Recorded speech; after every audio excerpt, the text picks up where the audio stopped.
It's probably one of the biggest players in China, working on the Three Gorges Dam and all kinds of other projects in China over the last 20 years, and much of its success and its wealth comes from its dealings with China. Because the reality, the Prime Minister is the Chief Executive Officer of our government. Now, I think our Charter right says something about the Charter rights of Canada say you have the right to freedom and the security of the person, right? And people don't understand what's being said. They figure security of the person means that you have the right to be secure in your body, to not be harassed or to be protected by government.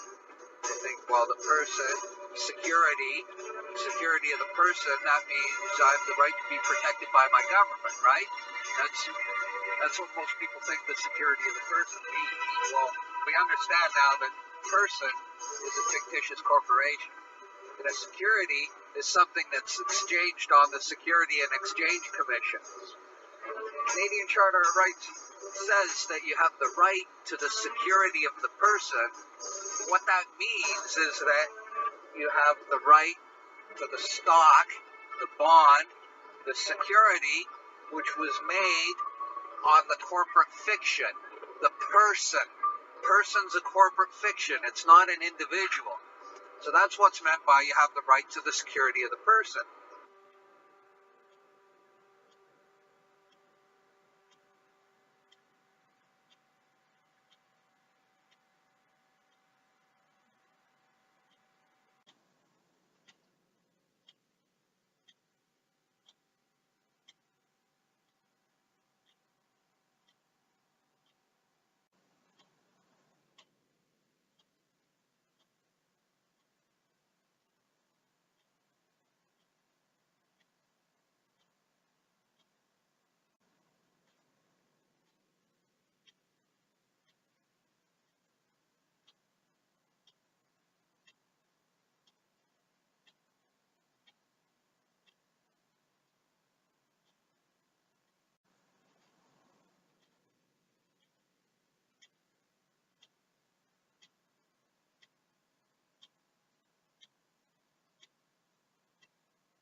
Despite the public outrage and protest by the Canadian public, Bill C-51, or the Anti-Terrorism Act, was pushed through the House of Commons at a vote of 183 to 96. This is largely due to the Conservative majority and the support from the Liberal Party. The only parties voting against it were the NDP and the Green Party. The highly controversial legislation grants the Canadian Security Intelligence Service greater power to prevent terrorist attacks. It grants more than the power to collect information. Information may be shared between agencies with greater ease. It increases the power of the no-fly list. It also makes it easier for the RCMP to obtain a peace bond to restrict the movements of suspects and extend the amount of time they can be kept in preventative detention. The bill has been denounced by the Federal Privacy Commissioner, the Canadian Bar Association, First Nations groups, environmental organizations, and civil libertarians. It also grants certain powers for disruption services, meaning they can cancel bank transactions covertly, take down websites, even cancel people's travel plans, all because they suspect, and even without any serious evidence, that you are a terrorist. In other words, this is a great deal of legislation that can have you locked up, have your freedoms taken away with virtually no evidence against you whatsoever. The preventative detention, meaning they can lock you up because they think that you're going to do something. Do they have to demonstrate that you would? They just have to say they think you're going to do something. They don't even have to provide any serious evidence for that, and they can just throw you in prison and take away your civil rights. A constitutional lawyer who has opposed Prime Minister Stephen Harper in the past, Rocco Galati, described the bill as a modern-day Gestapo. No exaggeration. That's what it creates. It chills, censors, and criminalizes free speech, free association, and constitutional rights of assembly.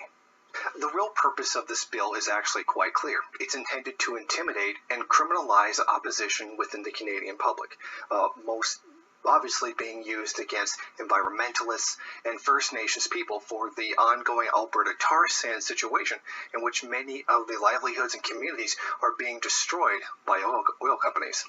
We should really have no illusion. This entire bill was designed to silence any opposition to the bourgeois rule, to what it is that the bourgeoisie want. And this should be frankly clear to anyone. I think there's something very telling about this. We as Canadians have shut off our mouths for a very long time, saying that we're not like America, we're not like them. We have celebrated our junior partnership in imperialism. We've had a secondary role, a support role in it. And that one of the things that we've always been able to do is to hold our heads high, to say that, we're not like the Americans. We're like peacekeepers, we're not police. When in fact, all we really are is that junior partner in imperialism. And one of the things that a lot of Canadians have always been able to say to each other is that, well, we're not like the Americans. We don't have a Patriot Act, or we don't have, scary, draconian security measures. This is a perfect example.